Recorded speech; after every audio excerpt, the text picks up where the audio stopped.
I have to come clean on something. I was totally wrong about Star Ocean: The Divine Force. I was really harsh on it in my demo preview video, but now that I've finished the full game, I enjoyed it quite a bit. Now, don't get me wrong, it still has its issues that I'll be talking about in this review, but it's definitely a huge step up from 2016's integrity and faithlessness. Star Ocean: The Divine Force presents itself as a dual protagonist story. At the very beginning, you'll have the choice between two different characters, a starship captain Raymond Lawrence or a royal princess Leticia Osarius. While there are moments where you split up and each character can experience unique story moments, they're very infrequent, making this dual protagonist story feel kinda unnecessary. In my opinion, it's not really worth playing the game twice to experience both perspectives, so if you're curious, I would just look it up on YouTube. Now, for whatever it's worth, I chose Raymond. For him, the game begins with his ship getting destroyed and forcing him and his crew to evacuate to a nearby underdeveloped planet. It's here that Raymond meets Leticia and they agree to work together. Leticia agrees to help Raymond find his missing crew as long as he helps her track down a certain character and bring him back to the capital city. Overall, the plot is honestly nothing special in my opinion. You deal with warring kingdoms and trying to get Raymond back home. Where the story shines though is with the characters. They all have fun personalities that really play off each other well. For example, Leticia is much more proper and polite while Raymond is much more laid back. This was one of the more fun dynamics to watch throughout the game. I have to say though that I had a particular soft spot for Nina. It doesn't hurt that she's adorable, but she's also naive and always willing to help. I really enjoyed watching her character arc develop throughout the game. That all said, what really hurts the story's presentation are the bad facial animations. Characters feel really stiff when they talk. Sure, they have an expression on their face, but when they talk, it just looks off. It's like they're not emoting as much as they should. It's a weird contrast to the full body animations during cutscenes, which were clearly motion captured and are very expressive. It's a shame that they couldn't put this all together. Thankfully, the voice acting is pretty fantastic and really breathes life into these characters. At its core, the Divine Force is an action RPG. You have a party of up to 4 characters at any given time, all with unique movesets that you could swap between on the fly. Now, you don't have to play with the main character in your party if you don't want to, which I really appreciated. Combat is interesting, to say the least. It works on an action point system, or AP system, where each action requires a certain amount of AP to perform. There are no basic attacks that require 0 AP, so this will be something you have to keep in mind. Early on, you also get something called Duma, which serves as a jetpack of sorts, allowing you to zip around the battlefield and the world. And this also has its own stamina system you have to keep track of. At first, I really didn't like the AP system as I felt like I was running out constantly and it just felt bad to play. However, once I unlocked more abilities and got into the nuances of the system, I started enjoying it much more. I think it took finding the right character to play as for it to click. For me, that was Albert. He's a mid-range fighter that attacks with these discs, but he can also cast spells. He was just super fun to play. Now, if you're like me and you really weren't enjoying the AP system, keep trying every character until you find one that you like. You'll have quite a few throughout the course of the game, so I'm sure you'll find one that'll click for you. I also thought Nina was a really unique character to play as. For one, she doesn't have any offensive spells. In fact, she can't even target enemies. She's a dedicated healer and buffer character. You're likely to have her in your party until the very end of the game, and she's super helpful, and she was one of the cooler ones that I really enjoyed to play as. One thing I wasn't wild about was the experience and skill system. When you level up, you're given skill points that you can use to unlock nodes on a skill board.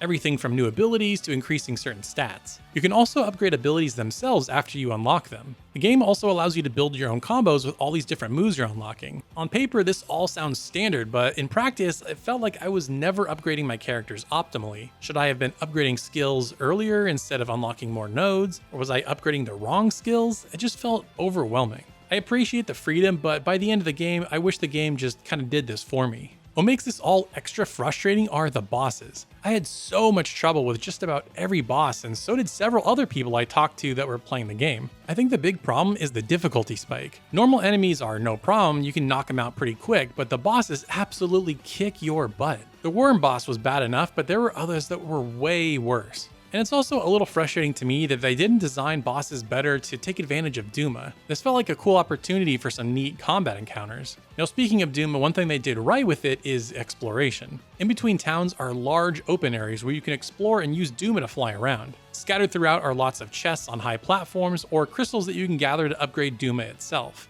All this felt so fun and satisfying. In a lot of ways, it kind of reminded me of Gravity Rush, especially because the game has purple crystals that you collect as well. And speaking of exploring, the game had great towns. Everything from a cozy village to a sprawling city with multiple districts. There were lots of things to find here on top of buildings while you explored, so it was really cool to do that. The only bummer were the invisible walls and barriers all over the place. If you're going to build this really cool flying system, don't restrict the player, just let us explore at our leisure and let us be free. Lastly, I need to mention the side content. On paper, there's quite a bit, but the game does a terrible job of encouraging you to engage with it. Supposedly there's over 50 side quests in the game, but I only finished 2 in my time playing, mainly because I just couldn't find them. I know people like to give the Assassin's Creed games a hard time for how cluttered their maps can look, but at least you know where quests are. Also, there's supposedly a card game. I only know this because I kept talking to NPCs and they kept asking me to play, but I never had cards or found a way to get them. This should have been a forced side quest that taught you how to play the game, and then you could decide yourself from there if you want to engage with it more. Overall, actually playing the Divine Force was a blast. The combat was super fast and kinetic, and exploring felt rewarding. Unfortunately, the game kind of drags near the end with long stretches of cutscenes with no gameplay in between, and a final dungeon that went on just a little too long for my taste.